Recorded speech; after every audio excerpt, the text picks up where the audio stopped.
पीजीडीसीआर वाले स्टूडेंट्स के लिए आज की क्लास में यूनिट 3 जो है आपका फर्स्ट पेपर का, जो पूरा चाइल्ड साइकोलॉजी का एरिया है, उसमें लास्ट टॉपिक हम आज देख रहे हैं साइकोफिजियोलॉजिकल चेंजेस इन एडोलेसेंस। मतलब किशोरावस्था में जो मनो शारीरिक परिवर्तन होते हैं वो क्या क्या होते हैं। तो वैसे तो शारीरिक परिवर्तन आपने देखा हुआ है यूनिट 9 में, जो सेक्सुअल मैच्योरिटी था उसके दौरान आपने देखा है कि कैसे प्यूबर्टी आती है तो मेल और फीमेल बॉडी में क्या क्या चेंजेस होते हैं, साथ ही ब्रेन में क्या चेंजेस होते हैं, कौन से न्यूरोट्रांसमीटर्स या हॉर्मोन्स रिलीज होने लगते हैं, तो वो हमने उस वाले पार्ट में देख लिया था। आज मेनली हम फोकस करेंगे कि साइकोलॉजिकल परिवर्तन क्या होते हैं या एडोलेसेंस का उन चेंजेस के प्रति क्या रिस्पॉन्स होता है, इस पर हमें आज देखना है। तो ब्रेन डेवलपमेंट कैसा होता है एडोलेसेंस में, पहले वो जानना जरूरी है, जिससे कि आपको कई चीजों के उत्तर मिलेंगे कि एडोलेसेंस में जो बच्चे महसूस करते हैं जिस तरह का, बहुत ज्यादा जिद्दी हो जाते हैं, अचानक बहुत चिड़चिड़ा स्वभाव उनका हो जाता है, या बात को मना करने लगते हैं, काटने लगते हैं, बड़ों की नहीं सुनते हैं, दोस्त साथियों की ज्यादा बात मानते हैं, तो क्या वजह है, क्यों ऐसे करते हैं। जाहिर सी बात है ब्रेन में कुछ चेंजेस होते हैं उस समय, कुछ हार्मोनल चेंजेस, कुछ स्ट्रक्चरल चेंजेस, जिसकी वजह से इस तरह का रवैया सामने आता है, जो पेरेंट्स और वयस्कों को, अन्य वयस्कों को समझना चाहिए कि कुछ चीजें हैं जो बच्चे शैतानी में नहीं कर रहे या जानबूझ के वैसा नहीं कर रहे, वो ऑब्वियस चीजें हैं जो होंगी ही, क्योंकि ब्रेन में डेवलपमेंट हो रहा है, कुछ चेंजेस हो रहे हैं उस दौरान। तो जब बच्चा मिडिल चाइल्डहुड से अपने एडोलेसेंस में पहुंचता है, किशोरावस्था में पहुंचता है, तो सेरिब्रल कॉर्टेक्स जो है, जो आपका मेन ब्रेन का एरिया है, जो सोचने, तर्क क्षमता या जो भी हायर फंक्शनिंग है जो ह्यूमन बींग्स कर पाते हैं, बाकी जानवरों में नहीं है, वो चीजें करने के लिए उत्तरदायी होता है। उसका भी main part pre frontal cortex, मतलब आपके ब्रेन का सबसे अगला भाग जो है, सबसे आगे वाला हिस्सा जो है, वो प्री फ्रंटल कॉर्टेक्स होता है। उसमें बहुत चेंजेस होने लगते हैं, एग्जीक्यूटिव फंक्शनिंग उसमें बढ़ जाती है। मतलब अलग अलग एरियाज में जो फंक्शन हो रहे हैं ब्रेन के, सबको कोऑर्डिनेट करना, कॉम्प्लेक्स थिंकिंग कर पाना, फ्लेक्सिबिलिटी ला पाना, लचीलापन ला पाना आपके थिंकिंग और बिहेवियर में, अडेप्टेशन स्किल्स ला पाना, ये सारी चीजें वहां पे होती हैं आपके प्रीफ्रंटल कॉर्टेक्स में। तो यहाँ पे काफी तेजी से विकास होता है, और इसलिए जब एडोलेसेंस के फेज में बच्चे आते हैं तो उनकी थिंकिंग का स्पीड बढ़ता है, अटेंशन की क्षमता भी बढ़ती है, मेमोरी की कैपेसिटी भी बढ़ती है, चीजें प्लान करने, किसी तरह से चीजों को अंजाम देने, ये सब करना उनके लिए बेहतर होने लगता है। वो बचपन से जैसा कर पाते थे उसकी तुलना में अब इन चीजों में ज्यादा प्रवीण हो जाते हैं। ऐसे ही कॉग्निशन और इमोशन में चेंजेस होते हैं, काफी बदलाव होते हैं। तो धीरे धीरे उसमें भी उतार चढ़ाव के साथ वो कंट्रोल करना सीखते हैं अपने संज्ञान पर और अपने इमोशंस पर ये बहुत ही धीरे गति से होता है, बहुत धीमे स्पीड से होता है कि इन चीजों पर व्यक्ति को कंट्रोल आ पाए। और टीनेज ईयर्स में क्योंकि ये डेवलपमेंट हो रहे होते हैं, तो कई बार बहुत सा इमोशनल उथल पुथल भी बच्चों में देखने मिलती है। तो एफएमआरआई स्टडीज जो हुई हैं उनसे पता चलता है कि प्री फ्रंटल कॉर्टेक्स का जो एरिया है, वो एरिया बहुत सारे ऐसे कनेक्शंस बनाता है दूसरे ब्रेन एरिया से, जो कि एडोलेसेंस में ज्यादा एक्टिव होते हैं और दूसरे एडल्ट्स में, जो और अगर बड़े हो जाते हैं, जो वयस्क लोग हैं, उनमें उतने एक्टिव नहीं होते हैं। तो प्री फ्रंटल कॉर्टेक्स का ये जो फंक्शनिंग है या कॉग्निटिव कंट्रोल नेटवर्क जिसे बोलते हैं, तो शुरुआत में टीनेजर्स में बहुत अच्छा नहीं होता है, एडल्ट्स में और जाके वो बेहतर हो जाएगा। टीनेज में उतना डेवलप नहीं होता है क्योंकि डेवलपमेंट इसमें अभी शुरू हो रहा है, ये फंक्शनिंग अभी बढ़ रही है। तो धीरे धीरे समय के साथ सतत प्रक्रिया के चलते धीरे धीरे उनके टीनेज ईयर से होते हुए इसमें डेवलपमेंट होगा और वो ज्यादा बेहतर सोच पाएंगे, तर्क क्षमता बढ़ेगी, प्रॉब्लम सॉल्विंग स्किल्स बढ़ेंगी, चीजों को खुद से हैंडल कर पाएंगे, इमोशंस पे भी कंट्रोल रख पाएंगे। पर अभी वो उस पर कंट्रोल करना सीख रहे होते हैं, तो कई बार इसमें आपको चेंजेस दिखेंगे। कभी कभी वो अपने इमोशंस को कंट्रोल कर लेंगे, अपने थॉट्स को कंट्रोल कर लेंगे, कई बार चीजें उनके हाथ से बाहर जाने लगेंगी। तो इस तरह की चीजें होती हैं, और इसकी वजह से कई बार आप देखते हैं कि उनको कोई चीज जो लॉन्ग टर्म में फायदा पहुंचाएगी वैसा चीज सोच पाना, उसके लिए प्लान कर पाना एडोलेसेंस के लिए मुश्किल होता है। उनको इमीडिएट रिवॉर्ड चाहिए, जो चीज करने से हमें अभी तुरंत फायदा मिल जाए वो चीज वो करना चाहेंगे। लॉन्ग टर्म में अगर वो हानिकारक होगी तो उससे उनको फर्क नहीं पड़ता, उतना वो नहीं सोच पाते, उतनी प्लानिंग नहीं कर पाते, उतनी समझ नहीं विकसित होती है। उनको तुरंत रिवॉर्ड चाहिए, तुरंत उनको बेनिफिट चाहिए। इसीलिए टीनेजर्स में अक्सर खतरा हो जाता है कि वो गलत संगत में पड़ जाए तो ड्रग्स वगैरह के पीछे भागने लगते हैं, क्योंकि लॉन्ग टर्म कॉन्सिक्वेंसेस क्या होंगे वो नहीं समझ पाते। उनको इमीडिएट रिवॉर्ड जो मिल रहा है, इमीडिएट मजा जो आ रहा है चीजें करके, चाहे बहुत ही रेकलेस ड्राइविंग करेंगे, एकदम तेज स्पीड में गाड़ी चलाएंगे, क्योंकि उनको थ्रिल मिलता है, उससे मजा आता है उनको, तो वो चीज करने की वो कोशिश करते हैं। उसका लॉन्ग टर्म परिणाम क्या होगा या क्या खतरा हो सकता है उससे, ये चीज वो उस समय तक नहीं सोच पाते हैं। तो इस समय आप देखेंगे कि अडोलेसेंस के फेज में सेल्फ रेगुलेशन उनका खराब होता है, स्वयं पे नियंत्रण कैसे रखना है वो नहीं रख पाते हैं। और इसका एक कारण मानसिक भी है, क्योंकि ब्रेन में इमोशनल और सोशल नेटवर्क जो होता है उसमें चेंजेस हो रहे होते हैं इस समय, उसमें डेवलपमेंट हो रहा होता है। जैसे जैसे ह्यूमन बींग्स और दूसरे भी जो स्तनपायी हैं वो सेक्सुअली मैच्योर होते हैं, यानी प्यूबर्टी की स्टेज जब आती है, तो ब्रेन में जो न्यूरॉन्स होते हैं व्यक्ति के, वो बहुत ज्यादा एक्टिव हो जाते हैं और बहुत ज्यादा संवेदनशील हो जाते हैं एक्साइटेटरी न्यूरोट्रांसमीटर्स के लिए। न्यूरोट्रांसमीटर्स वो केमिकल होते हैं ब्रेन में जो जानकारी एक न्यूरॉन से दूसरे न्यूरॉन में ले जाने में मदद करते हैं। और ये दो प्रकार के हो सकते हैं, एक्साइटेटरी या इनहिबिटरी।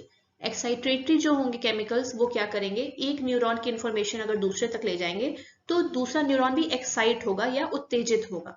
इनहिबिटरी जो होते हैं वो न्यूरोट्रांसमीटर्स अगर एक न्यूरॉन से निकल के दूसरे में जानकारी ले जा रहे हैं तो दूसरे को इन्फॉर्मेशन मिलेगी कि ये चीज कम कर देनी है, रोक देनी है, वो इतना रिस्पॉन्स नहीं देगा अगला न्यूरॉन। तो वो बोलते हैं कि इनहिबिटरी न्यूरोट्रांसमीटर है, वो आपकी फंक्शनिंग को रोक रहे हैं, कम कर रहे हैं, कंट्रोल कर रहे हैं। तो ये देखिए कि बच्चे जो टीनेज ईयर्स में होते हैं और हम देखते हैं कि बहुत ज्यादा रिएक्टिव हैं, बहुत इम्पल्सिव है, बहुत उत्तेजित हो रहे हैं, बहुत आवेश में रहते हैं हर वक्त, इसका कारण क्या है? ये बच्चे के अपने हाथ में भी नहीं कि वो हर तरह से कंट्रोल कर ले, उसके ब्रेन में ही इस तरह के चेंजेस हो रहे हैं क्योंकि वो सेक्सुअली मैच्योर हो रहा है। तो ब्रेन के जो न्यूरॉन्स हैं वो एक्साइटेटरी न्यूरोट्रांसमीटर के प्रति ज्यादा संवेदनशील है। जिस चीज में एक्साइटमेंट मिले, उत्तेजना मिले, इस तरह की एक्टिविटी भी वो ज्यादा करना चाहेंगे।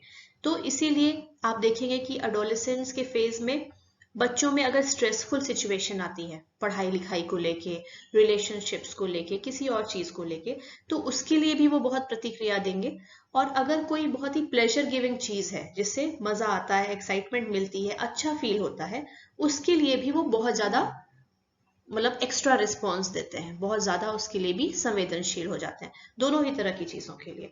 तो ये चीजें होती हैं जो कि कई पेरेंट्स या वयस्क नहीं समझ पाते हैं। उनको लगता है कि बच्चा जो है बहुत ही रिबेलियस किस्म का हो गया है, बड़ा हो रहा है तो अपने को बड़ा समझने लगा है कि बहुत बड़ा हो गया है और पेरेंट्स की बात नहीं सुन रहा, बात काट रहा है, अपने मन की कर रहा है।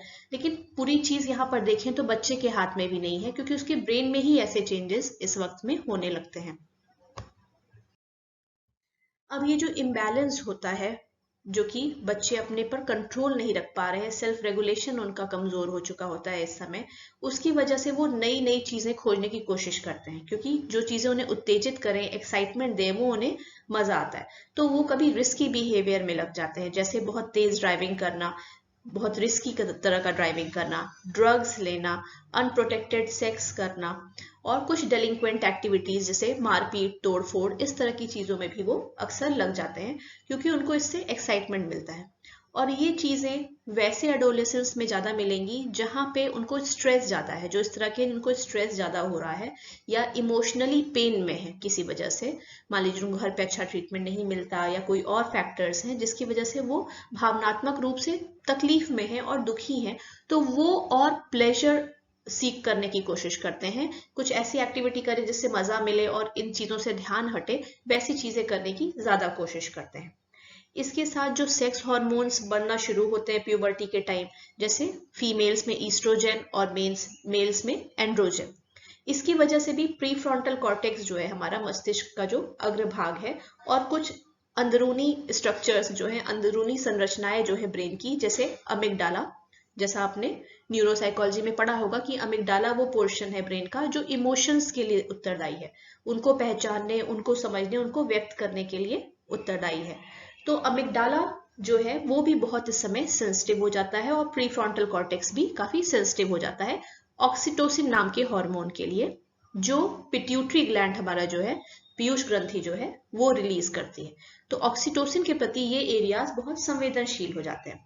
अब ऑक्सीटोसिन अगर देखें तो ये वैसा हार्मोन है जो ममता या करुणा वाली भावना पैदा करता है, इसलिए नई माओं में आप देखेंगे कि ये हार्मोन बहुत अधिक मात्रा में स्रावित होता है, क्योंकि उन्हें बच्चे की केयर करनी है, उसका लालन पालन करना है। तो इसलिए ऑक्सीटोसिन नाम का जो हार्मोन है आमतौर पे भी लोगों में रिलीज होता है, लेकिन इसका मुख्य काम क्या है? ममता, करुणा, दया, इस तरह की फीलिंग्स को पैदा करना। तो इसके लिए आपका जो अमिगडाला है और प्रीफ्रंटल कॉर्टेक्स एडोलेसेंट्स का, वो बहुत संवेदनशील हो जाता है, बहुत जल्दी प्रतिक्रिया करता है इस हार्मोन के प्रति। तो टीनेजर्स में आप देखेंगे कि इमोशनली और सोशली वो बहुत ज्यादा प्रतिक्रियात्मक हो जाते हैं। कोई किसी ने किसी बात पे फीडबैक दिया, कुछ बोला, छोटी सी चीज, बड़ी सी चीज, ये मत पहनो, वो कर दो, तो उनको हमेशा मन करता है कि उस बात पे वो रिएक्ट करें, कुछ ना कुछ जवाब दे, कुछ पलट कर बोले। कभी उसको पॉजिटिव वे में भी ले सकते हैं, कभी फ्लक्चुएशन हो रहे हैं हार्मोन्स के लेवल में तो उसको नेगेटिवली भी रिएक्ट कर सकते हैं। तो ये दिक्कतें होती हैं कि बहुत ज्यादा वो कॉन्शियस हो जाते हैं बच्चे इस समय में, और बहुत ज्यादा दूसरों के ओपिनियन से इनको फर्क भी पड़ने लगता है। बहुत संवेदनशील हो जाते हैं कि दूसरे इनके बारे में क्या विचार रखते हैं, इनके बारे में क्या इमेज बनाते हैं, इसके लिए भी बड़े संवेदनशील हो जाते हैं इस हार्मोन के चलते। इसकी वजह से क्या होता है कि ये बहुत ज्यादा अपने ग्रुप में इनको वैल्यू मिले, इसके लिए बहुत संवेदनशील हो जाते हैं।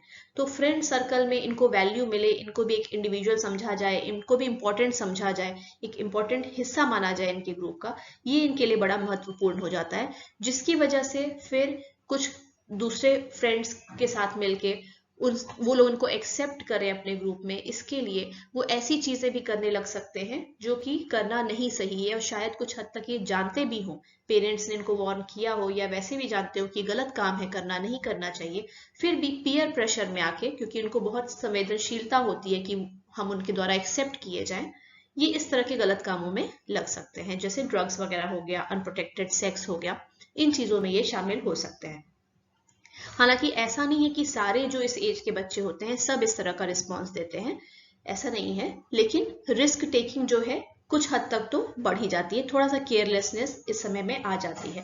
हालांकि ये कितनी ज्यादा या कम रहेगी ये कई चीज पे निर्भर करता है। बच्चे का अपना टेम्परामेंट कैसा है, उसकी पेरेंटिंग कैसी हुई है, पेरेंट्स ने उसको कैसे सीख दी है, क्या सिखाया किया है, स्कूल का एनवायरनमेंट कैसा है, पास पड़ोस का एनवायरनमेंट कैसा है, ये सब चीजें भी फर्क डालती हैं इस पर कि वो कुछ इस तरह का रिस्की बिहेवियर करेंगे या नहीं करेंगे।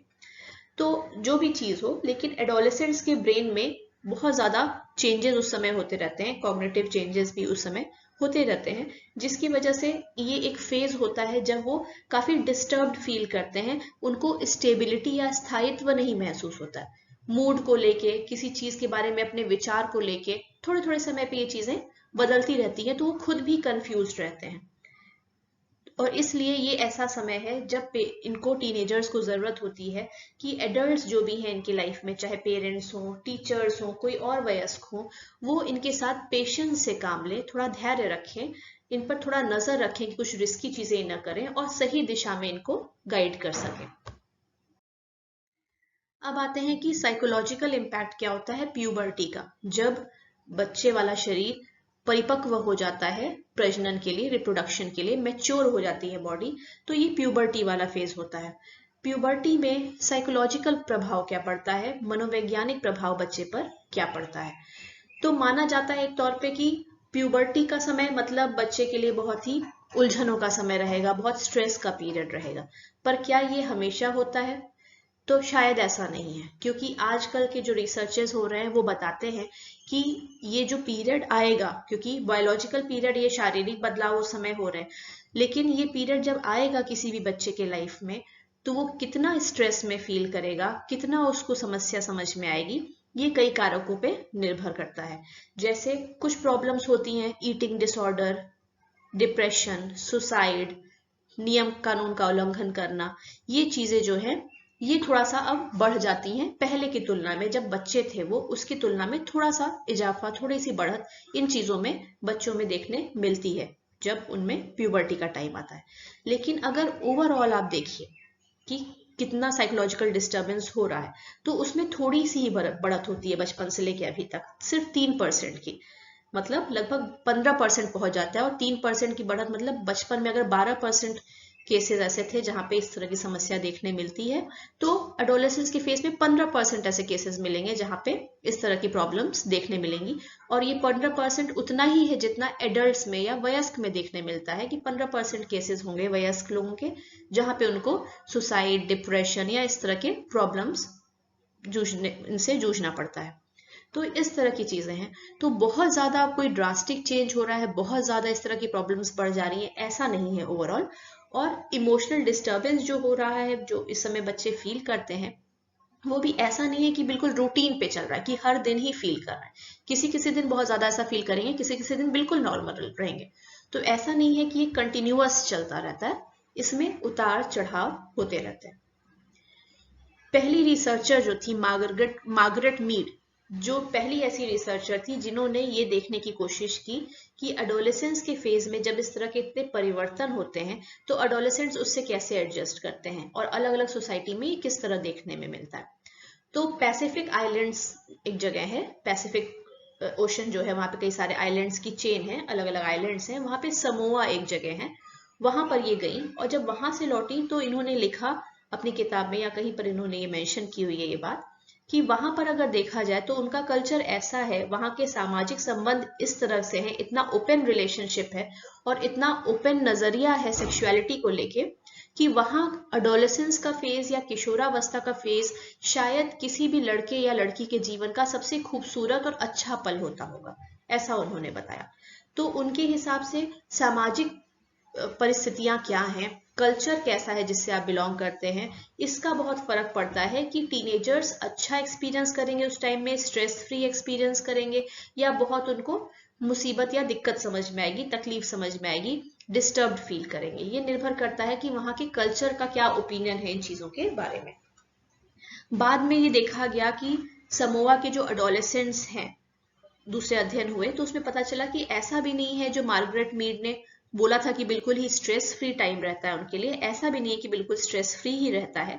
लेकिन फिर भी इनका जो अध्ययन था मीड का, उससे ये पता चला कि और कल्चर्स की तुलना में इनका फिर भी बेटर सिचुएशन होता है एडोलेसेंस के फेज में। और आज के समय में इतने सारे रिसर्चेस अब हो चुके हैं, तो अब हम जानते हैं कि बायोलॉजिकल फैक्टर्स, साइकोलॉजिकल फैक्टर्स और सोशल फैक्टर्स, इन तीनों का मिश्रित प्रभाव पड़ता है कि एडोलेसेंस का डेवलपमेंट कैसा होगा। जैसे आज के भी समय में अगर आप देखिए तो कुछ ट्राइब्स है, कुछ जनजातियां हैं, और कुछ गांव के सोसाइटीज हैं, विलेज सोसाइटीज हैं, जहां पे आप देखेंगे कि बचपन से एडल्टहुड यानी वयस्क बनने का जो क्रम है, जो बीच में एक किशोरावस्था का फेज आता है, वो बहुत छोटा होता है, पूरी तरह गायब नहीं होता है पर बहुत छोटा होता है। मतलब कि जब वो बच्चे थे तब तो बच्चे की तरह देखा जा रहा था, थोड़ा ही सा पीरियड होता है जब माना जाता है कि अब बच्चे से वयस्क में जा रहे हैं, और कुछ दिनों बाद उनको वयस्क की तरह ट्रीट करने लगते हैं। तो वहां पर आप देखेंगे कि प्रॉब्लम्स कम नजर में आती हैं। लेकिन आजकल जो डेवलप्ड देश हैं या डेवलपिंग कंट्रीज हो गई, वहां पे क्या है कि इकोनॉमिक डेवलपमेंट इतना हो चुका है कि बच्चे जो है अब लंबे समय तक पढ़ाई लिखाई में लगे रहते हैं। उसकी वजह से क्या होता है कि पढ़ाई लिखाई, करियर, इसमें लगे हुए हैं, जिसमें काफी समय बीत जा रहा है, 25-30 साल के हो जा रहे हैं। लेकिन फिजिकल डेवलपमेंट जो हुआ, प्यूबर्टी वाला डेवलपमेंट जो हुआ, वो तो अपने समय से ही हुआ, शारीरिक तौर पे 12-15 साल में हो गया। तो उस समय से अभी तक उनको सेक्सुअल ग्रेटिफिकेशन नहीं मिला है। उनका बॉडी ये डिजायर तो कर रहा है कि सेक्सुअल प्लेजर मिले, पर वो मिल नहीं रहा है, क्योंकि बच्चों का फोकस अभी कहीं और है। अभी वो शादी वादी नहीं करके फैमिली में नहीं सेटल हो रहे हैं, अभी वो पढ़ाई लिखाई कर रहे हैं लंबे समय तक और नौकरी वगैरह की तलाश में है। तो उनका फोकस शिफ्ट हुआ है, जिसकी वजह से क्या होता है कि इस फेज में इनको ज्यादा साइकोलॉजिकल चैलेंजेस झेलने पड़ते हैं, क्योंकि एक तरह से देखा जाए तो अभी एडल्टहुड इनमें कंप्लीट नहीं माना जाता है, अभी भी उनको बच्चों की तरह ही ट्रीट किया जाता है। तो उसकी वजह से अलग अलग फीलिंग्स आती हैं। जैसे अगर आप स्कूल कॉलेज में पढ़ रहे हैं तो अभी भी आपके पेरेंट्स आपको बच्चे की तरह ही बहुत ज्यादा ट्रीट करते होंगे। एक तरह का कल्चरल पर्सपेक्टिव भी ये है, जब बच्चे अपने पैर पर हो जाते हैं यानी कमाने लगते हैं, तब कुछ कल्चर्स में माना जाता है कि हाँ अब ये बड़ा हो गया, अब वयस्क हो गया, अब उसको वयस्क की तरह ट्रीट किया जाए। कुछ जगह है जहाँ पे ड्राइविंग लाइसेंस वगैरह बच्चों को मिल जाता है कुछ कंट्रीज में, तब माना जाता है कि हाँ अब ये ग्रोन अप हो गया। कुछ जगहों पे बच्चा कॉलेज में एडमिशन पा जाता है, तब मानते हैं कि हाँ अभी बच्चा बड़ा हो गया है, अब ये वयस्क हो गया है। तो कल्चर के हिसाब से भी ये चीजें वेरी करती हैं। तो कुछ जगहों पे बच्चों को कुछ ज्यादा समय तक बच्चों की तरह ट्रीट किया जाता है, वयस्क की तरह कम। कुछ जगहों पे ये पीरियड छोटा होता है, तो उसके हिसाब से अलग अलग तरह का मनोवैज्ञानिक चैलेंजेस सामने आते हैं बच्चों के। अब प्यूबर्टी में जो चेंजेस होते हैं उसके प्रति क्या प्रतिक्रिया देते हैं बच्चे। तो अगर आप देखें 2 जनरेशन पहले की बात, तो मिनार्क वाला जो पॉइंट होता है, यानी जब फीमेल्स में पीरियड्स वगैरह की शुरुआत हो जाती है, जब उनका बॉडी फुली मैच्योर हो जाता है, तो बहुत ही ज्यादा ये स्ट्रेस और टेंशन की बात होती थी लड़कियों के लिए। ये 2 जनरेशन पहले की बात है, क्योंकि उन्हें कुछ इन्फॉर्मेशन नहीं होती थी, कोई उनसे इन सब बारे में खुल के बात नहीं करता था, यहाँ तक माँ भी नहीं बात करती थी, और अचानक उन्हें लगता था कि ये क्या हो गया, ये क्या चीजें हो रही है मेरे साथ फिजिकली। लेकिन आज के टाइम में शायद ही कोई ऐसा कोई ऐसी लड़की होगी जिसको अभी तक से ये इन्फॉर्मेशन नहीं रहती है। 12-15 की उम्र तक होते होते उसे काफी सारी इन्फॉर्मेशन हो जाती है इस सब चीजों के बारे में, प्यूबर्टी के बारे में, चाहे मीडिया के थ्रू, मूवीज वगैरह के थ्रू, या आजकल के पेरेंट्स भी ओपन माइंडेड होने लगे हैं और बच्चों से थोड़ा खुल के डिस्कस करते हैं ये। हालांकि इसमें भी वेरिएशन मिलेगा, अलग अलग जगहों के हिसाब से अलग अलग है। कुछ छोटे शहरों में देखें तो आज तक भी पुराना ही सिस्टम चल रहा है, तो वहां पे जो महिलाएं होती हैं, वहां जो लड़कियां हैं, वो जब इस फेज में आती हैं तो वो ज्यादा घबराती हैं, ज्यादा परेशान होती हैं, ज्यादा स्ट्रेस में होती हैं। वहीं जो मेट्रोपॉलिटन सिटीज के जो लोग हैं, वहां पर ज्यादा ओपन कल्चर है, पेरेंट्स भी खुल के बच्चों से इन सब चीजों के बारे में बात करते हैं, तो वहां बच्चे पहले से मेंटली प्रिपेयर्ड होते हैं और ज्यादा रिलैक्स फील करते हैं, और इसको कुछ अजीब तरह से नहीं देखते हैं, बल्कि देखते हैं कि ये डेवलपमेंट का ही एक प्रोसेस है और ये पॉजिटिव चीज है, उसको पॉजिटिव लेते हैं। तो इससे निर्भर करेगा कि कहाँ है, किस तरह का एनवायरनमेंट मिला है, तो कैसा रिएक्शन उनका प्यूबर्टी के प्रति होगा।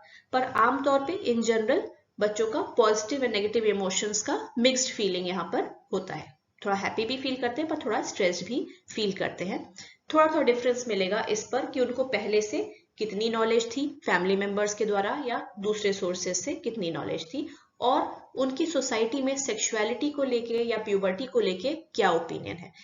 जैसे मैंने अभी बोला कि कुछ गांव वगैरह में या कुछ जनजातियों में क्या करते हैं कि जब लड़की मैच्योर होती है, या लड़के भी मैच्योर होते हैं कुछ जगहों पे, तो ये लोग कुछ फंक्शन ऑर्गेनाइज करते हैं इस चीज को सेलिब्रेट करने के लिए।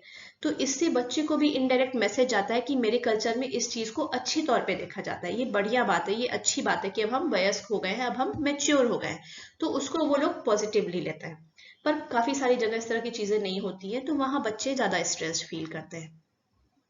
अब पहले के समय में क्या था कि जो मदर्स हैं या घर की और महिलाएं हैं, लड़कियां जब मैच्योर होती थी तो उनको बोलती थी हाँ अब ये तो इस तरह का तकलीफ वाला चीज होता ही रहेगा तुमको, अब तुमको हंस के इसको बर्दाश्त करना है, ये तो सबके साथ होता है, इस तरह के नेगेटिव तरह की इन्फॉर्मेशन और मैसेजेस देते थे, जिससे लड़कियां सोचती थी कि हाँ ये काफी नेगेटिव तरह की चीज है, उसके बारे में पॉजिटिव नहीं फील कर पाती थी, और आगे की पीढ़ियों में चल के फिर अपने बेटियों को भी वो इसी तरह की नॉलेज देंगी जो उन्हें अपने पेरेंट्स से मिली है, क्योंकि हमेशा उन्हें जिंदगी भर इस चीज को नेगेटिव वे में देखा है।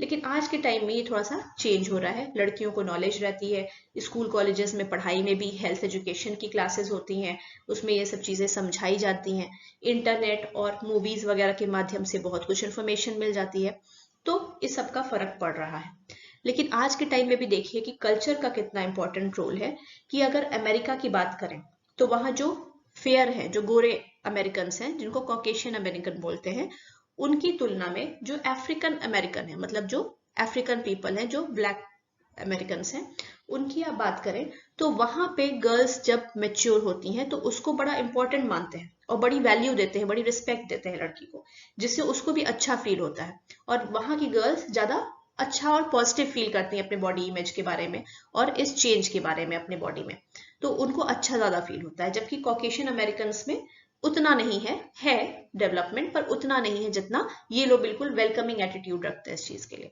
तो कल्चर का क्या रोल है, क्या रिएक्शन है इस चीज के प्रति, उससे भी फर्क पड़ेगा कि जो टीनेजर्स हैं इसके बारे में कैसा फील करते हैं। तो ये तो हुई लड़कियों की बात। अब लड़कों में क्या होता है, लड़कों में भी स्पर्म मार्क होता है, मतलब जैसे लड़कियों में मेनार्क है, वैसे जब बॉयज मैच्योर होते हैं तो उसको स्पर्म मार्क कहते हैं। उसको भी लेके बॉयज में भी मिक्स्ड फीलिंग्स होती है, पॉजिटिव और नेगेटिव दोनों होता है। लगभग सारे ही लड़के पहले ही से जानते हैं, जब पहला एजैकुलेशन उन्हें होता है तो उसके बारे में उनको पहले से कुछ ना कुछ इन्फॉर्मेशन या नॉलेज रहती है अलग अलग सोर्सेस से, खासकर कुछ अलग तरह की वेबसाइट से, या कुछ पढ़ते हैं वो लोग कहीं बुक्स एंड मैगजीन्स में, तो उसके थ्रू उन्हें इन्फॉर्मेशन रहती है पहले से। लेकिन जब भी उनसे कुछ पूछा जाता है तो वो यही बताते हैं कि किसी ने उनसे इस बारे में बात नहीं की और न उन्होंने कुछ इस तरह की बातें किसी से शेयर की। इनफैक्ट लड़कियों में देखा जाता है कि अपने मेंस्ट्रुएशन के बारे में और चीजों के बारे में वो दूसरी लड़कियों से शेयर करती हैं, पर हम उम्र बॉयज भी अपने इन चीजों के बारे में दूसरे बॉयज से नहीं शेयर करते हैं। तो इसके हिसाब से देखा जाए तो बॉयज थोड़ा ज्यादा स्ट्रेस्ड फील कर सकते हैं, क्योंकि वो अपनी फीलिंग्स अंदर ही रखते हैं, उनको किसी के साथ नहीं शेयर करने मिलता है, वो कंफर्टेबल नहीं फील करते हैं किसी से ये चीजें शेयर करने में। तो बॉयज की तुलना में गर्ल्स थोड़ा ज्यादा पॉजिटिव ओपिनियन रख सकती हैं इस चीजों के बारे में, ये संभव है। और बॉयज ये भी बताते हैं कि उनका सोशल सपोर्ट उतना नहीं मिलता जितना गर्ल्स को मिलता है प्यूबर्टी के टाइम। जो फिजिकल चेंजेस होते हैं प्यूबर्टी में, उसमें गर्ल्स को ज्यादा सोसाइटी से सपोर्ट मिलता है, बॉयज को कम मिलता है, जिसकी वजह से उनको ना कोई क्वेश्चंस पूछने का, ना कोई डाउट क्लियर करने का मौका मिलता है इन चीजों के बारे में, और पेरेंट्स से भी ये सब चीजें डिस्कस नहीं कर पाते। तो ये भी एक दिक्कत होती है। हालांकि कुछ ऐसे सोसाइटीज जो हैं या ट्राइबल ग्रुप्स है, जो मैंने बोला आदिवासी या जनजाति लोग हैं, कुछ भील वगैरह कम्युनिटी है, या कुछ विलेजेस हैं जहां आज तक इस तरह का फंक्शन एक किया जाता है बॉयज के लिए भी और गर्ल्स के लिए भी, जिसको इनिशिएशन सेरेमनी कहते हैं, जहां ये सेलिब्रेट करते हैं कि बच्चा जो है अब वो बच्चे से मूव करके एडल्ट ग्रुप में आ गया है, अब वो बड़ा हो गया है, वयस्क हो गया है। तो वहां पर कल्चर में प्यूबर्टी को इंपॉर्टेंस दे रहे हैं, इसलिए बच्चा वहां पे बहुत ही रिस्पेक्टेड फील करता है और वहां पर वो अपनी फीलिंग्स को शेयर करता है। आज के टाइम में भी आप देखिए कुछ कुछ कल्चर्स हैं, जैसे ज्यूइश पीपल हो गए, यहूदी लोग जो हैं, वहां पे सेरेमनीज होती हैं, बार मिट्सवा और बाट मिट्सवा कहा जाता है। एक बॉय के लिए होता है, एक गर्ल के लिए होता है। ये इनिशिएशन सेरेमनी होती है, जहां ये सेलिब्रेट करते हैं 15 ईयर की लड़की जब हो जाती करीब, और लड़के भी, तब ये सेलिब्रेट करते हैं कि अब वो सेक्सुअली मैच्योर हो गई है और मैरिज के लिए अवेलेबल है। तो यहाँ पे जो है ये कल्चर जो है, इसकी वजह से यहाँ के जो बच्चे होंगे वो ज्यादा पॉजिटिव फील करेंगे अपने बारे में, क्योंकि ये एक सेलिब्रेशन का मौका है, यानी खुशी का मौका होगा, तो इसको ये पॉजिटिव तौर पे देखेंगे। लेकिन ये बात है कि ये जो कल्चर्स हैं या कम्युनिटीज हैं, ये भले डेवलप्ड कंट्रीज में भी अलग अलग जगह सेटल होती हैं, लेकिन इस तरह के फंक्शंस ये आपस में अपने लोगों के ही साथ करते हैं, दूसरे कल्चर्स को उसमें शामिल नहीं करते हैं, इसलिए इस तरह की चीजें स्प्रेड नहीं होती हैं। बाकी लोग, दूसरे कल्चर्स के लोग भी इस तरह की चीजें करें तो ऐसा नहीं होता है।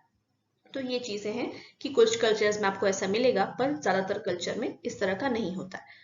और वैसे इन जनरल वेस्टर्न कल्चर की बात करें, American people, British people, French people, ये जो लोग भी हैं, ये कुछ अलग से इस तरह का सेरेमनी करना या फिजिकल चेंज हो गया इसलिए बच्चे को एडल्ट समझना, ऐसा नहीं करते हैं।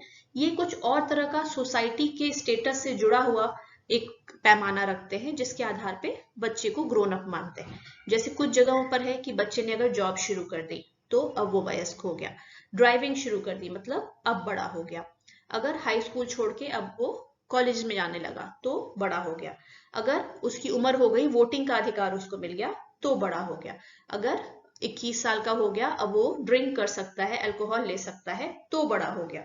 तो अलग अलग इस तरह के सोशल क्राइटेरिया इन्होंने बना के रखे हैं, जिसके आधार पे ये डिसाइड करते हैं कि बच्चा अब ग्रोन अप हो गया, उसको उस तरह ट्रीट करना शुरू करते हैं।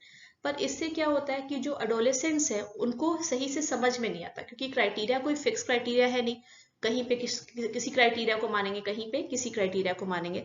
तो बच्चे जो है बड़े कंफ्यूज से रहते हैं, उनको नहीं समझ में आता है कि कब वो बच्चे हैं, कब उनको बच्चे की तरह देखा जाए, अपने बारे में वो बच्चा खुद को कब तक समझे, और कब समझे कि वो एडल्ट हो गए हैं या नहीं। अब प्यूबर्टी में जब चेंजेस होते हैं तो सोशल बिहेवियर और इमोशन में क्या बदलाव आते हैं वो देखना होगा। तो बहुत सा इसके बारे में मिथ भी है, बहुत सी भ्रांतियां भी हैं। जैसे एक चीज मानते हैं सब लोग कि एडोलेसेंट्स बहुत ज्यादा मूडी हो जाते हैं, जब प्यूबर्टी का उनका टाइम रहता है तो बहुत ज्यादा मूडी हो जाते हैं, वो बहुत ज्यादा अपने मन का करते हैं, कभी अच्छे मूड में रहेंगे, कभी बिना कारण के ही बहुत खराब और एंग्री मूड में रहेंगे। तो ये चीज देखने मिलता है। लेकिन रिसर्च से क्या पता चलता है? रिसर्च में देखा गया है कि प्यूबर्टी के टाइम क्योंकि सेक्सुअल हार्मोन्स का स्राव बढ़ जाता है, तो वो मूडीनेस से लिंक तो रहता है, लेकिन बहुत स्ट्रॉन्ग लिंक नहीं है, मॉडेस्ट लिंक है, मध्यम लिंक है, बहुत कम भी नहीं है, बहुत स्ट्रॉन्ग लिंक भी नहीं है। और कुछ अन्य कारक भी हैं जिसको प्रभावित करते हैं, जैसे अडोलेसेंस का मूड कैसा रहता है, उनसे छोटे बच्चे जो हैं उनका मूड कैसा रहता है, और बड़े जो है वयस्क उनका मूड कैसा रहता है। इस पर एक अध्ययन किया गया। 3 ग्रुप लिए गए, बच्चों का ग्रुप लिया गया, एडोलेसेंट्स का और एडल्ट्स का, और सबको इलेक्ट्रॉनिक पेजर दे दिया गया। ये पुरानी स्टडी है, थोड़ा 20 साल पुरानी करीब, तो उस समय पेजर का ज्यादा चलन था, तो पेजर दे दिया गया और वो रैंडम टाइम में दिन में कभी भी बीप करेगा। और उनको बताया कि जब भी ये बीप करे तो आपको तुरंत अपना एक डायरी पेन अपने पास अवेलेबल रखना है हर समय पॉकेट में, उसमें निकालना है और तुरंत छोटा सा नोट बनाना है कि आप उस समय कहाँ हैं, क्या कर रहे हैं, किन लोगों के साथ हैं और कैसा महसूस कर रहे हैं। और 1 हफ्ते तक ये उनको करने बोला गया। एक दिन में 3 से 4 बार अलग अलग रैंडम टाइम पे बीपर बजने लगेगा, पेजर बजेगा, और जैसे ही बजे उनको उसको साइलेंट करके डायरी निकाल के ये चीजें नोट कर लेनी है।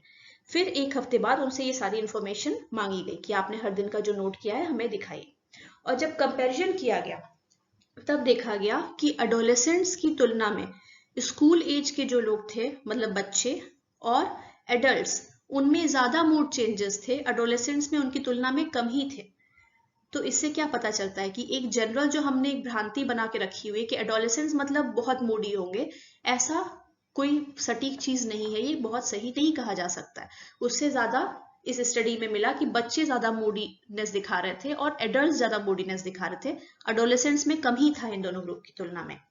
दूसरी बात ये देखा गया कि एडोलेसेंट्स में लेकिन एक चीज नोटिस की गई कि जब भी वो नेगेटिव मूड में हो रहे थे तब उनके नेगेटिव मूड के कारक जो थे वो काफी भिन्न भिन्न थे, जो कि एडल्ट्स और बच्चों में नहीं थे।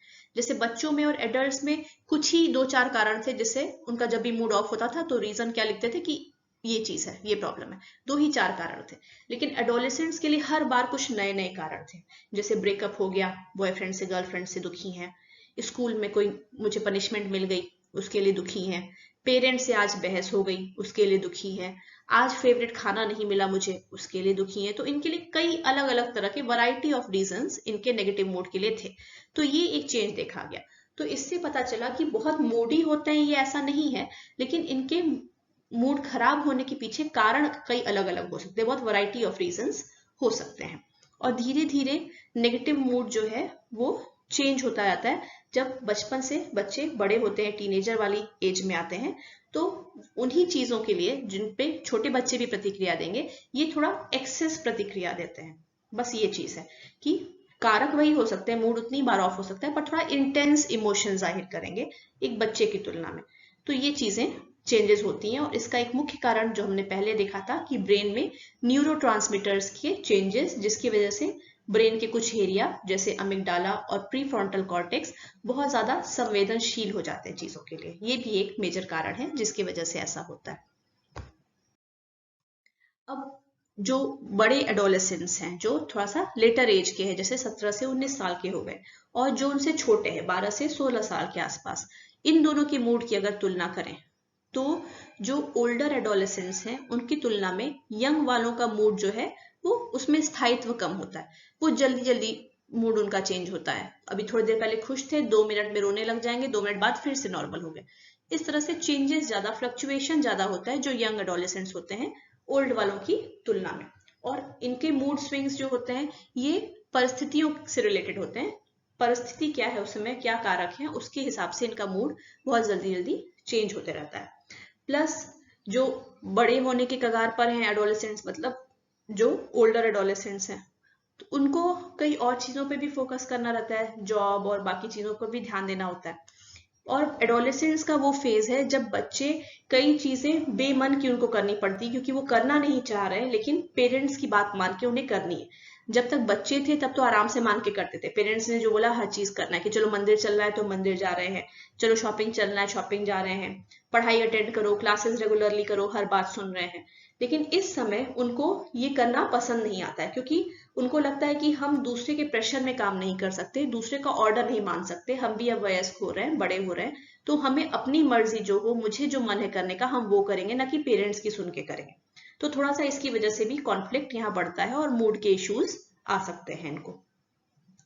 इसी तरह कल्चर क्या है उससे बहुत फर्क पड़ता है। जैसे इंडिया में देखें तो इस चीज का कल्चर नहीं है, लेकिन फॉरेन कंट्रीज में अगर देखें तो अडोलेसेंस का फेज, टीनेज का फेज, इसका मतलब कि आपको डेट पे तो जाना ही जाना है। अगर आपको कोई सूटेबल लड़का या लड़की पसंद नहीं करता है, आप किसी के साथ डेटिंग नहीं कर रहे हैं, तो उसको बड़े नेगेटिव तरह से देखा जाता है। अगर वीकेंड पे सैटरडे संडे को आप घर पर बैठे हुए हैं, पार्टी नहीं कर रहे हैं, एंजॉय नहीं कर रहे हैं, ग्रुप के साथ घूमने फिरने कहीं नहीं गए हैं, आपके कोई बाहर के प्लान्स नहीं है कि डिनर प्लान है या कोई सेलिब्रेशन है या मूवी जा रहे हैं, तो उसको बड़ा नेगेटिव वे में माना जाता है। और उस तरह से फिर वैसे बच्चे जो होते हैं, वो दूसरे बच्चे जो अकेले हैं, घर पर पड़े हुए हैं, कहीं नहीं जा रहे हैं, कोई डेट नहीं है उनका, ऐसे बच्चों का फिर मजाक भी उड़ाया जाता है। तो इससे भी मूड पे डिफरेंट तरह का इफेक्ट आ सकता है। तो यहाँ पर कल्चर एक बड़ा मेजर रोल प्ले करता है कि कल्चर वहां पे क्या डिमांड करता है, वहां पर क्या प्रथा है, क्या ट्रेडिशन है कि एडोलेसेंट्स क्या करें या नहीं करें। उसके आधार पे भी बच्चे खुद को जज करते हैं, दूसरे बच्चे दूसरे बच्चों को जज करते हैं, और उसके वजह से मूड में चेंजेस होंगे। एडोलेसेंस में जो थोड़ा मूडीनेस देखने मिलता है, उसका एक कारण ये भी है कि इनका सोने का पैटर्न चेंज हो जाता है। स्लीप का शेड्यूल जो है इनका, ये काफी परिवर्तित होता है। टीनेजर्स जो हैं उनको उतनी ही नींद की आवश्यकता होती है जैसे बच्चों को, लगभग 8 से 9 घंटा उन्हें पर डे चाहिए, लेकिन वो बच्चों की तुलना में थोड़ा लेट से सोने जाते हैं, उनका टाइम डिले हो जाता है। और इसका भी एक फिजियोलॉजिकल कारण है कि ब्रेन जो है बहुत ज्यादा इवनिंग लाइट के लिए सेंसिटिव हो जाता है। जब तक रोशनी है तब तक वो बहुत ज्यादा ब्रेन उनका एक्टिव रहता है, जल्दी सोने नहीं देता है, तो इसलिए नींद उन्हें आती भी नहीं है। ऐसा नहीं कि सिर्फ वो किसी वजह से लेट वो कर रहे हैं। दूसरी बात, क्योंकि टीनेजर्स ज्यादातर जगहों पे आप देखेंगे कि एक्टिव सोशल लाइफ इनकी हो जाती है, डेटिंग पर जा रहे हैं, मूवीज जा रहे हैं, दोस्तों के साथ ट्रिप पर जा रहे हैं, घूम फिर रहे हैं, तो इनकी इवनिंग की सोशल लाइफ जो है वो बहुत बिजी और एक्टिव हो जाती है। कुछ बच्चे हैं वो पार्ट टाइम जॉब्स करते हैं दूसरी कंट्रीज में। फिर क्योंकि आजकल इतना डेवलपमेंट हो रहा है, इकोनॉमिक ग्रोथ हो रहा है, अमीर घरों के बच्चे हैं ज्यादातर, और डेवलप्ड कंट्रीज में तो सबके पास अफोर्ड कर पाते हैं लोग, तो बच्चों का अपना पर्सनल कमरा है, उसमें उनका पर्सनल कंप्यूटर है, पर्सनल टीवी लगा हुआ है, फोन पर्सनल मिला हुआ है, तो ये सब चीजें उन्हें और सोने नहीं देते हैं, वो इन सब चीजों में काफी बिजी रहते हैं। इसकी वजह से क्या होता है, अगले दिन जब स्कूल जाएंगे या कॉलेज जाएंगे, तो उस समय वो बहुत ज्यादा डिप्रेस्ड मूड में रहते हैं, क्योंकि नींद तो पूरी हुई नहीं है, और कॉलेज और स्कूल का टाइमिंग तो अपना सेट है, तो लेट से सोए पर जल्दी उन्हें उठ के जाना है। इसकी वजह से क्या होता है, उनका स्कूल का परफॉर्मेंस थोड़ा इस समय डिक्लाइन होना शुरू हो सकता है, और ये थोड़ा रिस्की बिहेवियर करने लग सकते हैं, जैसे ड्रिंकिंग या रेकलेस ड्राइविंग करना, ये चीजें ये शुरू कर देते हैं। अगर स्कूल का टाइम भी लेट कर दिया जाए कि ठीक है ये बच्चे लेट से सोते हैं, लेट से उठेंगे, थोड़ा लेट से टाइमिंग शुरू किया जाए स्कूल का, तो भी उससे बहुत ज्यादा कुछ फायदा नहीं पहुंचता है। इनका स्लीप लॉस जो होता है उसमें बहुत चेंजेस नहीं आ पाते, लेकिन लेटर एडोलेसेंस में जाके ये अपने आप फिर नॉर्मल हो जाता है, स्टेबल हो जाता है, चीजें ठीक हो जाती हैं। तो मूडीनेस का एक ये भी कारण है, आप खुद भी देखते हैं अगर आपकी नींद पूरी नहीं हुई है तो बहुत चिड़चिड़ापन रहता है, तो वो भी एक फैक्टर होता है इन बच्चों में। और चीजें हैं जैसे टीनेजर्स का अगर आप ओवरऑल देखें, तो अगर उनकी फैमिली सपोर्टिव है, अगर उनके फ्रेंड्स के साथ रिलेशनशिप अच्छे हैं, तो उतना नेगेटिव वो फील नहीं करेंगे, पॉजिटिव ज्यादा फील करेंगे अगर उनको अच्छा सोशल सपोर्ट मिला हुआ है। लेकिन अगर सोशल सपोर्ट अच्छा नहीं है और इनके लाइफ में कुछ और भी तरह की प्रॉब्लम है, जैसे खुद हीन भावना के शिकार है किसी चीजों को लेके, या खराब संगत में पड़ गए हैं, तो ये जो बच्चे होंगे ये ज्यादा एडजस्टमेंट प्रॉब्लम दिखाएंगे या ज्यादा नेगेटिव मूड शो करेंगे। पेरेंट्स और चाइल्ड की रिलेशनशिप की बात करें तो यहाँ हम देखते हैं कि बच्चे जैसे अडोलेसेंस में पहुंचते हैं तो फैमिली के साथ बहुत ही आर्ग्यूमेंट्स करने लगते हैं, बहुत ज्यादा बहस करने लगते हैं अपने बड़ों के साथ में, ये चीजें देखने में मिलती हैं। और बहुत डिफरेंट कल्चर्स में भी ये चीजें देखने में मिलती हैं कि फैमिली के साथ बहस बच्चों की बढ़ जाती है। तो होता क्यों है ऐसा, क्यों इतनी बहस बढ़ जाती है? तो इसके पीछे एक इवोल्यूशनरी पर्सपेक्टिव भी है। इवोल्यूशनरी पर्सपेक्टिव बड़ा एक इंपॉर्टेंट पर्सपेक्टिव है साइकोलॉजी के फील्ड में। जैसे साइकोडायनामिक एक परिप्रेक्ष्य है, उससे हम चीजों को समझते हैं, वैसे ही इवोल्यूशनरी पर्सपेक्टिव मतलब जब हमारा ह्यूमन बींग्स का उत्पत्ति हुई तब से लेके आज तक हम में जो डेवलपमेंट हुआ है, तो माना जाता है कि उस तरह के ट्रेड्स और आदतें और व्यवहार हम लेकर आज तक कंटिन्यू कर रहे हैं, जो हमारे रहने में, हमें जिंदा रहने में और आगे प्रजनन कर पाने में सहायक है। और वैसी चीजें हम पीछे छोड़ते जाते हैं जो हमें यूजफुल नहीं है। जैसे 4 हाथ पैरों पे चलना छोड़ के हमने 2 पैरों पे चलना सीख लिया, क्योंकि ये ज्यादा हमारे लिए यूजफुल था, इससे हम तेजी से भाग सकते हैं, जानवरों से बच सकते हैं, हम जिंदा रह सकते हैं। तो इस तरह की चीजें आगे बढ़ती हैं और जो खराब तरह की चीजें जो हमारे लिए यूजफुल अब नहीं है वो धीरे धीरे पीछे छूटती जाती हैं। तो इवोल्यूशनरी पर्सपेक्टिव बताता है कि जब जो इस तरह के भी लोग हैं, जो जानवर जो कि स्तनपायी हैं लेकिन ह्यूमन बीइंग्स नहीं हैं, जैसे बंदर वगैरह हो गया, उसमें भी देखा जाता है कि जब उनके बच्चे, जैसे वो लोग ग्रुप में रहते हैं, बंदर झुंड में रहते हैं, लेकिन जब उनके बच्चे मैच्योर हो जाते हैं फिजिकली, मतलब बड़े बंदर बन जाते हैं, तो उस समय क्या होता है, उनका प्यूबर्टी का जो टाइम होता है, उस समय नियम होता है कि वो उस ग्रुप को छोड़ के चले जाएं। ऐसा नियम क्यों होता है? ताकि वो अपने ही लोगों के बीच में, अपने ही ग्रुप के फीमेल्स के बीच में, जैसे मदर या बहन टाइप जो रिलेशन मान लीजिए, वो ऐसे रिलेशन तो नहीं मानते, पर फिर भी उनके ही साथ वो प्रजनन नहीं करें। इस तरह से वो नियम बना होता है कि नहीं, जब ये लोग बड़े हो जाएंगे तो ये छोड़ के चले जाएंगे, दूसरे ग्रुप का हिस्सा बने या कोई नया ग्रुप बनाए। ये नियम होता है ताकि क्लोज ब्लड रिलेटिव्स में ही सेक्सुअल रिलेशन नहीं बनने पाए। माना जाता है कि ये भी एक कारण हो सकता है जिसकी वजह से बहुत झगड़े पेरेंट्स के साथ बन जाते हैं, क्योंकि आज के टाइम में हम लोग जो है ह्यूमन बींग्स हैं, बच्चे लंबे समय तक पढ़ाई कर रहे हैं और उसके बाद जॉब करते हैं, फिर शादी वादी करते हैं, तो सेक्सुअल डिजायर तो पनपने लगती है पहले से ही, लेकिन अभी भी वो पेरेंट्स के साथ रह रहे हैं, अपनी फैमिली के साथ रह रहे हैं, उनको दूर तो किया नहीं जा सकता है, घर की फीमेल्स के साथ वो है ही वहां पर। इसलिए ये लड़ाई झगड़े और बहस जो है एक तरह से साइकोलॉजिकल डिस्टेंसिंग करने का तरीका होता है, कि मानसिक तौर पे हम दूरी पैदा कर रहे हैं ताकि इस तरह का कुछ संभावनाएं न बनने पाए। ऐसा इवोल्यूशनरी पर्सपेक्टिव जो है वो मानता है। लेकिन एक और कारण भी है कि बच्चे जैसे जैसे बड़े होते जाते हैं वो चाहते हैं कि मुझे एडल्ट की तरह मेरे साथ व्यवहार किया जाए, हम बड़े हो गए, मुझे बड़ों की तरह व्यवहार किया जाए, मुझे कुछ फ्रीडम दी जाए, कुछ छूट दी जाए, कुछ डिसाइड करने का हमको अपने से चीजें दी जाए। और देखा जाता है कि किन मुद्दों पर बहस होती है पेरेंट्स की एडोलेसेंस के साथ, ड्राइविंग को लेके, किसको डेटिंग कर रहे हैं उनको लेके, इन सब चीजों को लेके, क्योंकि पेरेंट्स को शक होता है, डर होता है, क्योंकि वो समझते हैं कि बच्चा अभी बहुत ग्रोन अप तो है नहीं, बहुत इंटेलिजेंट तो भी है नहीं, अपने अच्छे बुरे को सही से नहीं समझ सकता है। तो उनको डर लगता है कि कहीं गलत इंसान को डेट तो नहीं कर रहा है, कुछ प्रॉब्लम ना हो जाए उसकी वजह से, कुछ को मिसयूज ना करे, फिजिकली या मेंटली हरास ना करे, कहीं वो ड्राइविंग वगैरह करे खुद को हार्म नहीं कर ले, कुछ ड्रग्स वगैरह की लत में ना लग जाए, कैसे दोस्तों के साथ घूम फिर रहा है, पेरेंट्स बड़े सजग हो जाते हैं। तो इसको लेके बच्चों के साथ बहुत कहा सुनी होती है, क्योंकि उनको इतना रोक टोक इस टाइम में नहीं पसंद होता है। उनको बड़ा बड़ा फर्क पड़ता है कि क्या ओपिनियन लोग उनके बारे में रख रहे हैं, और उनको जब ये फील होता है कि पेरेंट्स उन पर भरोसा नहीं कर रहे हैं, तो वो पेरेंट्स के नजरिए से नहीं देख पाते, उनको बस बुरा लगता है। तो ये चीजें हैं जिसकी वजह से लड़ाई झगड़े और थोड़ी सी बहस ज्यादा बढ़ जाती है। और ये देखा गया है कि जो पेरेंट्स का लड़कियों के साथ, बेटियों के साथ जो झगड़ा होता है वो ज्यादा गंभीर होता है लड़कों का जो पेरेंट्स के साथ झगड़ा होता है उसकी तुलना में। जिसका एक कारण ये भी हो सकता है कि गर्ल्स प्यूबर्टी पहले अचीव कर लेती हैं बॉयज की तुलना में, और गर्ल्स पे रेस्ट्रिक्शन भी ज्यादा लगाया जाता है, किसके साथ जा रही हो, किस लड़के के साथ जा रही हो, उसके साथ डेटिंग नहीं करना है, टाइम से घर आ जाओ। लड़कों पर ये रेस्ट्रिक्शन कम होते हैं। तो ये भी बात है जिसकी वजह से लड़कियों के ज्यादा गंभीर झगड़े होते हैं, लेकिन एज के साथ दोनों ही ग्रुप्स के झगड़े अपने पेरेंट्स के साथ नॉर्मली खत्म हो जाते हैं, बहुत ज्यादा ये नहीं होता है। लेकिन जिस समय कॉन्फ्लिक्ट होता है उस समय इनकी पढ़ाई लिखाई और इन चीजों पे भी असर आता है। प्यूबर्टी का टाइमिंग भी बड़ा इंपॉर्टेंट है। क्या टाइम है जब प्यूबर्टी आ रही है? थोड़ा तेजी से खत्म करने की कोशिश करेंगे क्योंकि वीडियो लंबा हो रहा है तो दिक्कत आएगी इसको अपलोड करने में। तो साइकोलॉजिकल एडजस्टमेंट की बात करें तो लड़के और लड़कियों में दो चीजें देखने मिलती हैं। जो लड़के जल्दी प्यूबर्टी हासिल कर लेते हैं, जल्दी मतलब अपने हम उम्र अपने क्लास के बच्चों से थोड़ा जल्दी वो मैच्योर हो गए, उनका जल्दी ये चीजें शुरू हो गई, तो उनमें देखा जाता है जो लड़के जल्दी मैच्योर होते हैं उनके लिए वो एडवांटेज की बात होती है, क्योंकि उनका बॉडी बिल्ड और बाकी चीजें ऐसा जल्दी हो जाता है जिसकी वजह से वो अच्छे गेम्स खेल पाते हैं, स्पोर्ट्स में बड़े एक्टिव हो जाते हैं, लड़कियां उनकी तरफ आकर्षित होती हैं, तो उनको इसका एडवांटेज मिलता है।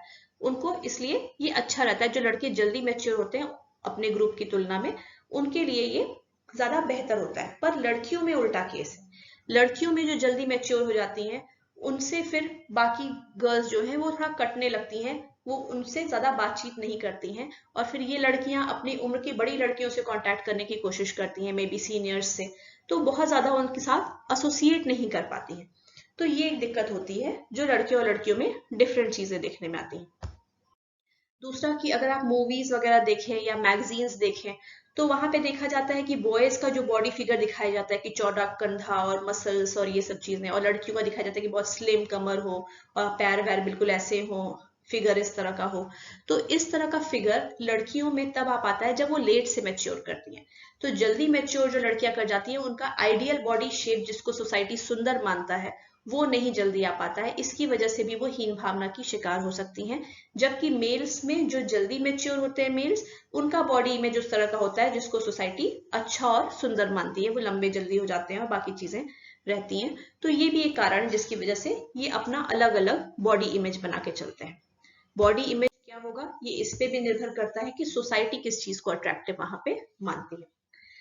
अब जो इस तरह से जल्दी मैच्योर होने वाले लड़की और लड़कियां हैं वो अपने दोस्तों के साथ कैसे एडजस्ट कर पाते हैं। जैसा आप पिक्चर में देख रहे हैं, जो लड़की जल्दी मैच्योर हो गई है, जल्दी ग्रो कर गई है, उससे बाकी लड़कियां बात नहीं कर रही हैं जो अभी फिजिकली मैच्योर नहीं हुई हैं। तो लड़कियों में ये दिक्कत होती है, पर लड़कों में ऐसा नहीं है। लड़कों में वो लड़के ज्यादा अट्रैक्टिव समझे जाते हैं और उनसे ज्यादा लोग रिलेशन रखना चाहते हैं, उनसे फ्रेंडशिप करना चाहते हैं। प्लस उनको पहले और जल्दी उनको बाकी चीजें करने की एक्टिविटी हो जाती है कि वो जल्दी मैच्योर हो रहे हैं, तो वो अलग अलग चीजें ट्राई करने लगते हैं और ज्यादा खुद को स्ट्रांग और पॉजिटिव फील करते हैं जो बॉयज होते हैं इस ग्रुप के। पर लड़कियों में इसका उल्टा होता है, लड़कियों में ऐसा नहीं होता। जो जल्दी मैच्योर होती हैं उनमें हीन भावना होती है। और देखा गया है समय के साथ लड़कों में जो डिप्रेशन या एंग्जाइटी आता है प्यूबर्टी के साथ, वो टाइम के साथ खत्म हो जाता है, 2-4 सालों में वो खत्म हो जाएगा। पर लड़कियों में ऐसा नहीं पाया गया है। लड़कियों में ये थोड़ा लंबे समय तक रह सकता है और एडल्ट फेज में भी ये जो इमोशनल प्रॉब्लम्स या डिप्रेशन वगैरह फील हो रहा है ये जा सकता है। तो यही लॉन्ग टर्म कॉन्सिक्वेंसेज जो मैंने अभी बोले कि जो लड़कियां अर्ली मेच्योर होती हैं उनका सोशल नेटवर्क भी बहुत छोटा हो जाता है, उनके फ्रेंड्स और फैमिली के साथ रिलेशनशिप अच्छी क्वालिटी के नहीं होते हैं और उनको लाइफ में सेटिस्फैक्शन नहीं फील होता है और लड़कियों की तुलना में जो लेट से मैच्योर हुई हैं। और लड़कों के केस में थोड़ा उल्टा है, लड़कों के केस में वो जल्दी ओवरकम कर जाते हैं इस चीज को और उनको बहुत ज्यादा डिप्रेशन एंग्जाइटी पहले से ही नहीं होता है, क्योंकि वो अगर जल्दी मैच्योर हुए हैं तो उसको अच्छी तरह से देखा जाता है, अच्छे नजरिए से देखा जाता है, और अगर कुछ है भी इस तरह का तो वो जल्दी खत्म हो जाता है। पर लड़कियों में ये लेटर एज तक जा सकता है। आइडेंटिटी की अगर बात करें तो जेम्स मार्शिया जो थे उन्होंने एरिक्सन की थ्योरी के आधार पे आइडेंटिटी फॉर्मेशन मतलब स्वयं की पहचान जो है उसके आधार पे उन्होंने 4 कैटेगरीज बनाई हैं और बच्चे इसी 4 कैटेगरी में कहीं ना कहीं पढ़ते हैं। Identity achievement, identity moratorium, identity foreclosure और आइडेंटिटी डिफ्यूजन, ये 4 स्टेजेस होते हैं जिसमें आइडेंटिटी अचीवमेंट सबसे बेस्ट स्टेज है। और ये 2 आधार पर ये सब कैटेगरीज बनी है, एक्सप्लोरेशन और कमिटमेंट। बच्चों के पास क्या ऑप्शंस थे उसको एक्सप्लोर करना और फिर एक्सप्लोर करने के बाद एक निश्चित ऑप्शन के लिए खुद को समर्पित कर देना, उसके लिए कमिटेड हो जाना। ये चीज जब होती है तब हम कहते हैं कि आइडेंटिटी अचीवमेंट है, जो बेस्ट माना जाता है कि बच्चे ने अपनी एक आइडेंटिटी बना ली है, अपनी एक पहचान अचीव कर ली है। उसके बाद एक अगला जो उससे कमतर स्टेज माना जाता है वो होता है आइडेंटिटी मोराटोरियम। यानी यहाँ बच्चा जो है अभी भी अलग अलग चीजें एक्सप्लोर कर रहा है, कई चीजें देख रहा है कि क्या मेरे लिए सही है क्या नहीं है, पर अभी किसी एक चीज के लिए उसने कमिटमेंट नहीं बनाई है। इससे भी कमतर स्टेज माना जाता है, खराब स्टेज माना जाता है आइडेंटिटी फोरक्लोजर, जहां बच्चे ने कुछ एक्सप्लोर किया ही नहीं पर कमिटमेंट कर दिया। जैसे उसने करियर ऑप्शंस एक्सप्लोर किए ही नहीं कि मेरे लिए क्या अच्छा रहेगा क्या नहीं, पर उसने कमिटमेंट कर दिया कि मुझे तो डॉक्टर बनना है, मेरे घर वाले बोलते हैं मुझे तो डॉक्टर बनना है। उसने एक्सप्लोर नहीं किया कि उसको क्या पसंद है, क्या क्या और जॉब ऑप्शंस हैं, उसके लिए क्या ठीक होगा, उसका इंटरेस्ट किधर है। तो एक्सप्लोर नहीं किया पर कमिट कर दिया खुद को कि नहीं मुझे डॉक्टर बनना है, मैंने डिसाइड कर लिया है क्योंकि मेरे पेरेंट्स ने डिसाइड किया। तो ये और खराब स्थिति होती है। और सबसे खराब है आइडेंटिटी डिफ्यूजन, जहां न व्यक्ति एक्सप्लोर ही कर रहा है न किसी चीज के प्रति खुद को कमिट ही कर रहा है। तो ये सबसे खराब स्थिति होती है। तो यहाँ पे हर जो सिचुएशन है उसका डिस्क्रिप्शन भी दिया हुआ है और एग्जाम्पल के साथ दिया हुआ है कि उसका क्या मतलब है। तो ये आप पढ़िएगा तो आपको क्लियर हो जाएगा। अब ये आइडेंटिटी स्टेटस जो है इसमें बच्चे आगे पीछे होते रहते हैं। कभी वो डिफ्यूजन के स्टेट में है तो फोरक्लोजर में जा सकते हैं, फिर और बेहतर मोराटोरियम में जा सकते हैं और फाइनली आइडेंटिटी अचीव कर सकते हैं। पर उल्टे क्रम में भी बढ़ सकता है कि आइडेंटिटी अचीव कर ली थी लेकिन फिर मोराटोरियम के स्टेज में चले गए, या मान लीजिए अभी आइडेंटिटी अचीवमेंट के स्टेज में नहीं पहुंचे थे, मोराटोरियम की स्टेज तक पहुंचे थे लेकिन फिर गिर के नीचे आइडेंटिटी डिफ्यूजन की स्टेट पे आ गए। तो ये होता रहता है जब तक आइडेंटिटी फुली अचीव नहीं हो जाए। और देखा गया है कि साइकोलॉजिकल वेल बीइंग का इससे बहुत संबंध है। जो आइडेंटिटी अचीवमेंट वाले लोग होते हैं और मोराटोरियम वाले होते हैं, उनकी वेल बीइंग साइकोलॉजिकल ज्यादा बेहतर होती है बाकी दोनों ग्रुप के कंपैरिजन में। तो जो फोरक्लोजर वाले इंडिविजुअल्स हैं जिन्होंने कुछ एक्सप्लोर किया ही नहीं पर खुद को कमिट कर दिया, उनका आप देखेंगे कि उनका संज्ञानात्मक स्टाइल जो है, कॉग्निटिव स्टाइल है, वो बहुत उसमें लचीलापन नहीं होगा। वो अपने जो ओपिनियन है उसके अगेंस्ट कोई और ओपिनियन सुनना ही नहीं चाहेंगे। वो चीजों को तर्क के साथ समझना, करना, ये चीज करना ही नहीं चाहते। इसी तरह से जो सबसे कम डेवलप्ड लोग होते हैं, जो आइडेंटिटी डेवलपमेंट उनका सबसे कम हुआ है, जो लास्ट स्टेज में है आइडेंटिटी डिफ्यूजन स्टेज में, उनका आई डोंट केयर वाला एटीट्यूड होता है कि हाँ ये भी ठीक है वो भी ठीक है, मुझे फर्क नहीं पड़ता। तो न उन्होंने कोई चीजें ऑप्शंस एक्सप्लोर किए, न ही खुद को किसी चीज के लिए कमिट किया, तो उनको कुछ भी चलता है वाला एटीट्यूड उनका होता है। ये सबसे खराब एटीट्यूड है। इससे कभी आपकी अपनी आइडेंटिटी नहीं बन पाती है कि आपका क्या सोच विचार है किसी चीज के बारे में। Thank you.